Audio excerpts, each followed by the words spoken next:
नमस्कार विद्यार्थी मित्रांनो, एक्सेल करिअर गायडन्समध्ये तुमचे पुन्हा स्वागत आहे। तर आज आपण कॅप राऊंड 2चा कट ऑफ हा किती जाऊ शकतो व त्याचबरोबर पहिल्या राऊंडमध्ये तुमच्याकडून ज्या चुका झाल्या त्या कोणकोणत्या होत्या ज्यामुळे तुम्हाला चांगले कॉलेज अलॉट झाले नाही किंवा कुठलेही कॉलेज भेटलेच नाही हे बघणार आहोत। त्यामुळे हा व्हिडिओ खूप इम्पॉर्टंट असणार आहे। तर चला आपण या व्हिडिओला सुरुवात करूया। तुम्हाला माहितीच असेल की आजपासून कॅप राऊंड 2साठी काउन्सिलिंग ही सुरुवात झाली आहे आणि अजून आपल्याकडे 2 दिवस चॉईस फिलिंगसाठी अवेलेबल राहणार आहे।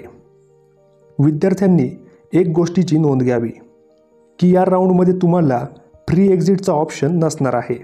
ज्या विद्यार्थ्यांना पहिल्या राऊंडमध्ये कुठलेच सीट अलॉट झाले नसेल तर त्यांनी सेकंड राऊंडमध्ये काय चुका करायला नकोय हे आपण बघूयात। तर चॉईस फिलिंग करत असताना आपल्याला कट ऑफचा देखील विचार करायला खूपच इम्पॉर्टंट आहे। पहिल्या राऊंडमध्ये काही कॉलेजेसला परमिशन नव्हती मिळाली व काही कॉलेजेसमध्ये थोड्या सीटला परमिशन भेटली होती व यामुळे आपल्याला कट ऑफ जो आहे तो हायर साईडला गेलेला दिसतोय। तर आता हे कॉलेजेस ॲड झाले आहेत व त्यासोबतच नवीन कॉलेजेस देखील ॲड झाले आहेत। यामुळे कट ऑफ हा निश्चितपणे 10 ते 15 मार्कांनी कमी होऊ शकतो।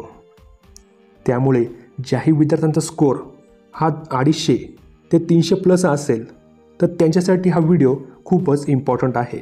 जर फर्स्ट राऊंडमध्ये तुमच्याकडून काही चुका झाल्या असतील तर या सेकंड राऊंडमध्ये करू नका। चांगली प्रेफरन्स लिस्ट बनवा आणि या लिस्टमधील कॉलेजेस नीट विचारपूर्वक सिलेक्ट करा। जर आमच्याकडून तुम्हाला एक व्यवस्थितरित्या प्रेफरन्स लिस्ट तयार करून हवी असेल तर आम्हाला नक्की तुम्ही कॉन्टॅक्ट करू शकता। या लिस्टमध्ये कॉलेजेस निवडताना आम्ही कॉलेजची फीज, कॉलेज कुठे आहे, सिटी आहे, सेमी अर्बन एरिया आहे, त्यासोबतच पेशंट फ्लो, हॉस्पिटल, कॉलेजमधील टीचिंग, त्यासोबत ग्रेड्स या गोष्टींचा विचार करतो।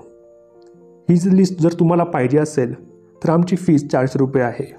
ज्या विद्यार्थ्यांना आमच्याकडून ही लिस्ट तयार करून हवी असेल तर त्यांनी आम्हाला 920 910 1770 या नंबरवरती कॉन्टॅक्ट करा। तुमचा स्कोअर आणि कॅटेगरीनुसार ही लिस्ट बनवून दिली जाईल। त्यासोबतच बऱ्याच विद्यार्थ्यांनी चॉईस फिलिंगवेळी खूप कमी कॉलेजेस टाकले होते व कट ऑफचा व्यवस्थित अंदाज न घेता चॉईस फिलिंग करून दिली व आता त्यांना निश्चितपणे पश्चाताप होत आहे। काउन्सिलिंगमधून तुम्हाला जे कॉलेज भेटणार आहे तर त्यामध्ये तुम्हाला 4.5 वर्ष राहायचं आहे। कॉलेज कसं आहे, फीज किती घेत आहेत, काही हिडन चार्जेस आहेत का, त्यासोबतच हॉस्पिटल कसे आहेत, त्यामधील पेशंट फ्लो कसा आहे या गोष्टी तुम्हाला माहीत असायला पाहिजे। त्यासोबतच जर तुम्हाला आमच्याकडून गायडन्स हवा असेल तर आमची पेड काउन्सिलिंग तुम्ही घेऊ शकता। आम्ही आपल्या पेड मेंबर्ससाठी ही सर्व माहिती देत असतो। तुम्ही जर आता 2-4 हजारांचा विचार केला तर नुकसान तुमचेच होणार आहे आणि एकदा कॉलेज भेटले की 4.5 वर्ष तुम्हाला तिथून बाहेर निघता येत नाही। आमची मदत हवी असेल तर आम्हाला नक्की कॉन्टॅक्ट करा व त्यानंतर तुमची चॉईस फिलिंग असेल, प्रेफरन्स लिस्ट बनवणे असेल तर ते तुमच्या ॲडमिशनपर्यंत सर्व प्रोसेस आमचे टीम मेंबर्स करून देतील।